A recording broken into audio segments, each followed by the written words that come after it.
ओम electronic PCB repair centre में आपका स्वागत है।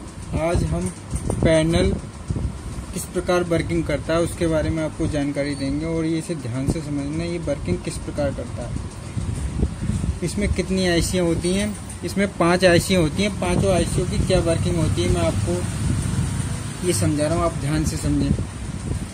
इसमें क्या होता है, हमारे एलबीडीएस जो केबल होता है, एलबीडीएस से जो सप्लाई आती है, तो सबसे पहले क्या होता है कि हमारे 12 वोल्ट जो होती है वो हमारी डीसी टू डीसी आईसी में जाती है। फिर क्या करती है कि डीसी टू डीसी आईसी हमारी की क्या करती है, सबसे पहले हमारी जो है 3.3 वोल्ट आउट करती है। 3.3 वोल्ट जब आउट करती है तो हमारा क्या होता है कि ये 3.3 वोल्ट जो है हमारी 5 आईसीओ में जाती हैं। आप इसे ध्यान से समझें। ये हमारी रोम आईसी हो गई, ये हमारी माइक्रो प्रोसेसर हो गई, ये गामा आईसी हो गई और ये लेवल शिफ्टर हो गई। ये यानी कि 3.3 वोल्ट हमारी जो है सभी आईसीओ में डीसी टू डीसी आईसी जो है हमें भेज देती है। अब क्या होता है कि सभी आईसियाँ जो है इस समय शांत होती हैं, कोई भी आईसी वर्किंग में नहीं होती है। एक डीसी टू डीसी आईसी हमारी जो होती है 3.3 वोल्ट जनरेट करती है। उसकी क्या बात होती है, 3.3 वोल्ट माइक्रो प्रोसेसर को जाती है, मगर माइक्रो प्रोसेसर जो होता है वो हमारा जो है 3.3 वोल्ट से भी वर्क नहीं करता। उसके लिए क्या चाहिए, हमें कोर वोल्ट चाहिए। तो कोर वोल्ट के लिए क्या होता है कि 1.2 वोल्ट 3.3 वोल्ट द्वारा एक रेगुलेटर द्वारा हमारे जो है 1.2 वोल्ट बना दिए जाते हैं। तो उसके बाद क्या होता है कि हमारा 1.2 वोल्ट जब बन जाते हैं तो हमारा माइक्रो प्रोसेसर ऑन हो जाता है। तो माइक्रो प्रोसेसर जब ऑन हो जाता है तो माइक्रो प्रोसेसर क्या करता है कि एक इनेबल वोल्ट आउट करता है। जो इनेबल वोल्ट आउट करता है वो जो हमारे डीसी टू डीसी आईसी को इनेबल वोल्ट देता है। जब हमारे डीसी टू डीसी आईसी को इनेबल वोल्ट मिल जाता है तो डीसी टू डीसी आईसी क्या करती है कि हमारे एबीडीडी वोल्ट बनाती है। तो एबीडीडी जब वोल्ट बनाती है तो उसके बाद क्या हो जाता है, हमारा बीजीएच बन जाता है। ये हमारा बीजीएच और बीजीएल, तो ये वोल्ट भी बन जाते हैं।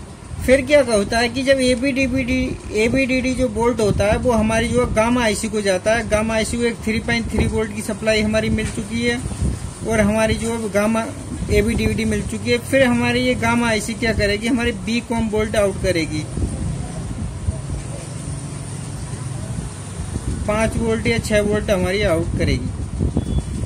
तो ये भी वर्किंग में आ गई हमारी आईसी, क्योंकि इसे जब एबीडीडी मिल गया और 3.3 वोल्ट मिल गया तो गामा आईसी को हमारी जो बी कॉम वोल्ट इसने जनरेट कर दी है।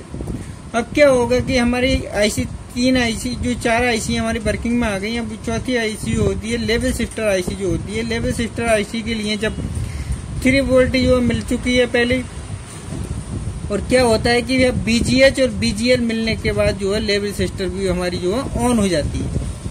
तो इस प्रकार से ये पूरे जो है 5 आईसी वर्क करती हैं। तो ये मैं आपको बता दूं कि किस प्रकार से जो वर्क करती हैं। कहीं कहीं क्या होता है कि लेवल शिफ्टर हमारी नहीं होती है, गेट कॉफ होती है।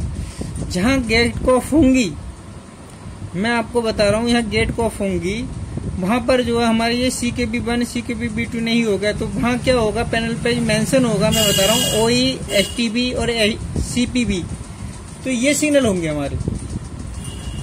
तो ये लेवल शिफ्टर नहीं होगी, क्योंकि लेवल शिफ्टर जो गेट कॉफ होती है हमारी, वो जो होती है वो लेवल शिफ्टर आईसी ही होती है। और उसमें क्या होगा मैं आपको बता दे रहा हूँ कि साइड में जो है बीजीएच और बीजीएल जो है हमारी जो है सोर्स कॉप जो होती है उनसे जो है गेट कॉप को जाती है। तो इसके द्वारा भी हम पहचान कर सकते हैं कि हमारी जो है लेवल शिफ्टर आईसी नहीं है, हमारी गेट कॉप है।